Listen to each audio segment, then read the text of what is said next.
Hey, what's happening, fellow traders? I hope you guys had a great weekend. I know this is an early start for me this week, but it's been a really, really slow morning for me. And what I'm trading is just has been pretty slow. So I was thinking about something this weekend. I was asked a question that kind of stunned me last week, and I had to really think long and hard, and it caused me to reflect a little bit. And I felt that this is the first thing that I'm going to share this week. And it just so happens that this morning was pretty slow, so I'm going to share it with you. I was asked a question that I'd never been asked before. It's crazy. It's hard to believe considering how many traders I worked with over the years. Um, but it's always been general. But I was asked specifically, Ed, what was the hardest thing that you had to do in your trading journey? What was your hardest test that you had that you faced? And again, it stunned me. I hadn't really thought about my personal struggles that much. I had, but I hadn't really, dwelled on it. I'd always shared some of the hardest things that I've experienced, but I never thought what was the hardest thing I had to do as I was in this going through this trading journey. So, I felt that I wanted to share it with you really to start this week off. But because of the type person I am, the amount of pride that I carry or that I carried because I have since humbled myself thanks to trading. It was looking myself in the mirror and taking responsibility for the journey that I was on. And I know it sounds simple, but I promise you that it's not easy to do. I had to accept that I was living in the victim's mindset. That's the mindset I had. Meaning I was trying to attribute all of my failures and shortcomings, in my trading journey to someone that taught me something that didn't work, or you know the broker, because people used to cry about Sure Trader, and that's who I started with back in the day because I didn't have any money. Um, about their fees and all that. None of that stuff was the issue. Okay, it's like um, all the anger. I had to realize that all the anger and the frustration that I was dealing with, and not having my trading where I wanted it to be, it was about blaming. That everything that was supposed to make me a success, that somebody said this, somebody said that, it just made put it on somebody else. I didn't have control over it when I really needed to. So I never realized that I wasn't getting to my goals because of me, because of my personal shortcomings. So the reality that I faced was that I created the trader that I was, or that I wasn't. I created it. And yeah, it might have been based on bad information or whatever, but it was my responsibility to go out and learn. You know, and also that in everything that didn't work for me, there was one common denominator. So think about it. Think about in all your trading, everything that you've done, all the things that hasn't worked for you, or for whatever reason, there's one common denominator in all of it. And for me, it was me. It's you. You're the common denominator. So it only made sense. You know, it only made sense that I was the one that needed to figure this thing out. So at that point, I realized that I owed myself to change. I had to humble myself. I owed it to myself to allow myself to actually be taught, that I would receive the information that I was getting and not just taking it and trying to implement it blindly. I owed it to myself to be properly trained. So you see, it was so much easier to blame everybody else because I didn't have to put in the work. I felt like I didn't have to put in the work. It's like if I employed them, if I paid them, they had to do the work. No, it's a two-way street. They're going to put in the work, but I had to put in the work as well. And I had to build it for me. And that was the hardest thing for me to do. It was the hardest thing for me to do because I was a pride person. I didn't think I needed to be helped in the way that I needed to be helped.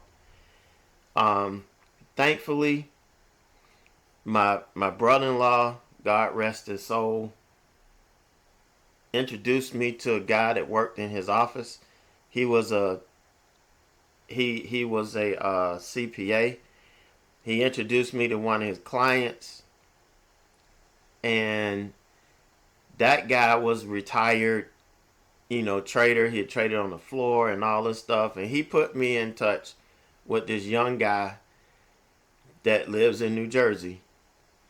He was brash, he was harsh, but it's what I needed, and he kicked me in the butt and made me realize that, hey, it was me. And that was the hardest thing, guys.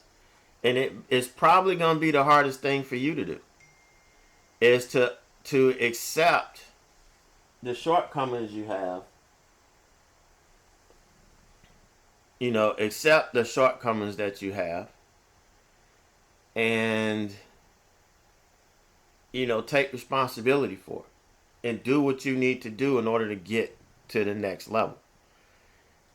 So as I thought about it more deeply over the weekend, I realized that vision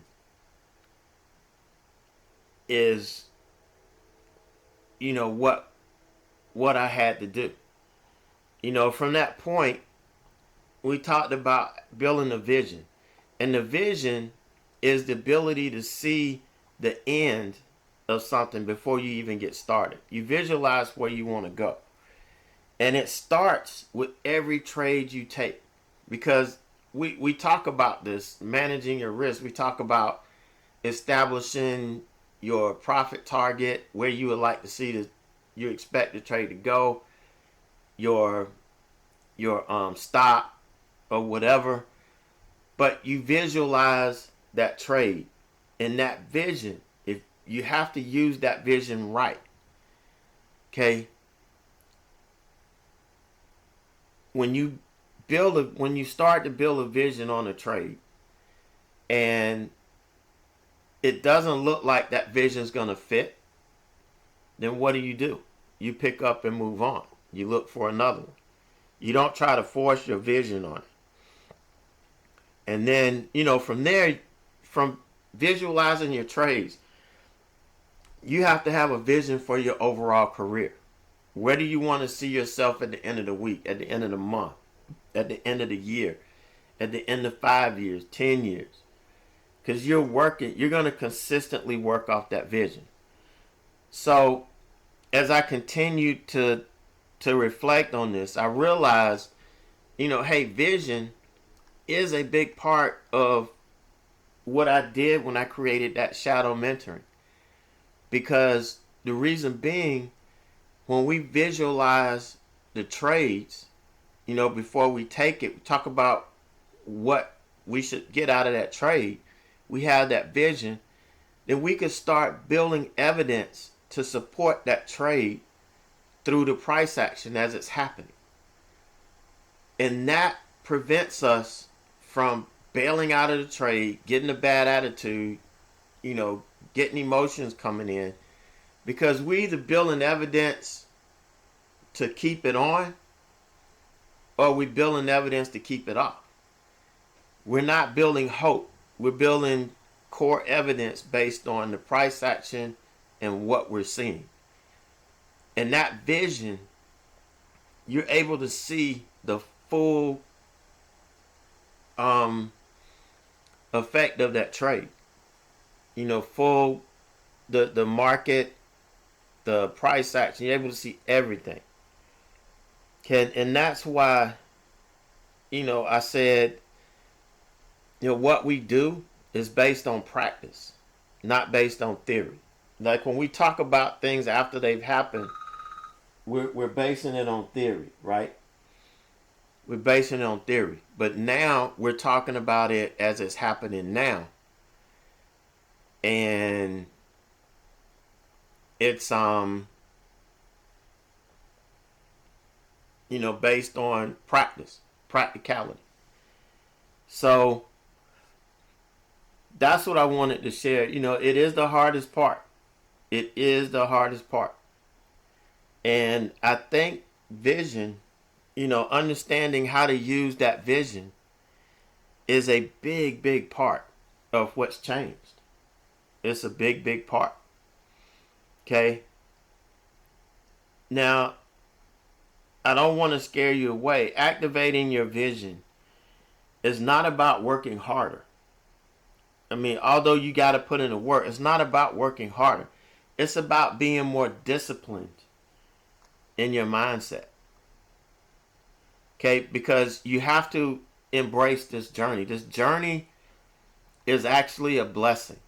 Because I see so many people that follow, there's a lot of people, successful traders that are live streaming on YouTube and Discord and all this stuff, and you got everybody trying to follow them.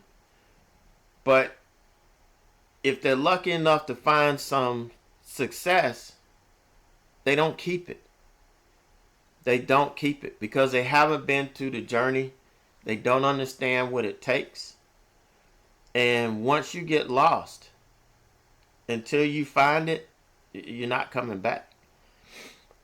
So those of you that are on this journey, consider yourself blessed, because this is what's going to help you get to that next level. So if any of you guys are interested, I do have one spot that opened up. I had somebody that was supposed to join, said they wanted to join. I haven't heard from them. So that spot's open, and I can't open it up until I get more people, till somebody graduates and they move on and they're confident in what they do. Then I can take somebody else in, because these sessions take a lot of time, and they're more involved, and it's not the wham bam thank you ma'am thing. Okay, I'm at a point in my trading now where I can invest this time and it doesn't hurt me. I've completely revamped what I do, and it's cleared my mind and made me a very, very happy person. So some of that gets shared with you, but it's all about you, what you do, your strat. I'm not trying to get you to change and do my strategies or anything.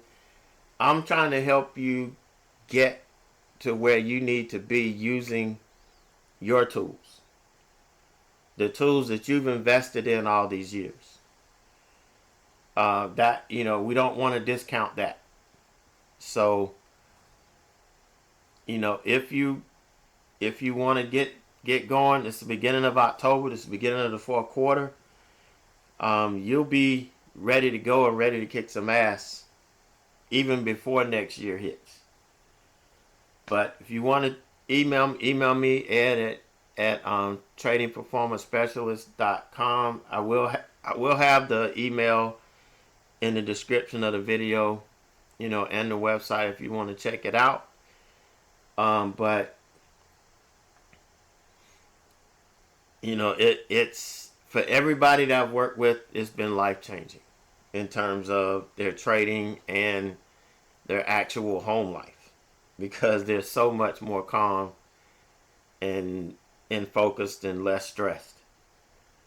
But again, check, if you're interested, get with me as soon as you can, because once I get this filled, it's going to be a waiting until I get another spot. So you guys have a great rest of the day. Let's have a good week. And I'm sure I'll be back probably Wednesday with uh, another message to share. This time it'll probably be shorter and sweeter. But this was pretty intense that I had this weekend. Pretty intense session I had with myself this weekend. And just wanted to share that. So you guys have a good one. I'll catch you later in the week.